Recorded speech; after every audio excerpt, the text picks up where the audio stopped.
পবিত্র রমজান মাস উপলক্ষে অনুষ্ঠিত হলো ইফতার মজলিস ও বস্ত্র বিতরণ অনুষ্ঠান। প্রিয় দর্শক, আমি আপনাদের সঙ্গে রয়েছি আনোয়ার হোসেন সর্দার। আপনারা দেখছেন দুয়ারে সংবাদ। দক্ষিণ 24 পরগনার মগরাহাট 2 নম্বর ব্লকের অন্তর্গত যোগদিয়া অঞ্চল তৃণমূল কংগ্রেসের পক্ষ থেকে এই ইফতার মজলিস ও বস্ত্র বিতরণের চোখে পড়ার মতো ভিড় ছিল মহিলাদের। 100 শাড়ি এবং 100 পিস লুঙ্গি বিতরণ করা হয় বলে জানান ইফতার মজলিসের আয়োজক ইকবাল হোসেন মোল্লা।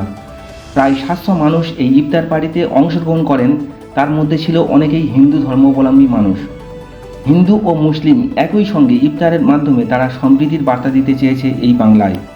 আজ সম্প্রীতির ইফতার মজলিস এবং বস্ত্র বিতরণ অনুষ্ঠানে বিশিষ্ট অতিথি হিসাবে উপস্থিত ছিলেন যাদবপুর এবং বারুইপুর মহকুমার SC/ST সেলের চেয়ারম্যান এবং দক্ষিণ কলকাতা জেলার INTTUC এর সভাপতি সুব্রত মণ্ডল, মগরাহাট ব্লক তৃণমূল কংগ্রেসের সহসভাপতি এবং পঞ্চায়েত সমিতির স্বাস্থ্যের কর্মাধ্যক্ষ দুর্গাপ্রসাদ ভট্টাচার্য, মগরাহাট 2 নম্বর ব্লকের নারী ও শিশুর কর্মাধ্যক্ষ জাহানারা বেগম, দক্ষিণ 24 পরগনা জেলার প্রাথমিক শিক্ষক সমিতির প্রাক্তন সভাপতি দেবব্রত সাহা, মগরাহাট 2 নম্বর ব্লকের তৃণমূল কংগ্রেসের যুব সভাপতি বাচ্চু শেখ, ইফতার মজলিস পরিচালনায় দক্ষিণ 24 পরগনা জেলার তৃণমূল কংগ্রেসের মাইনরিটি সেলের সদস্য ইকবাল হোসেন মোল্লা সহ প্রমুখ।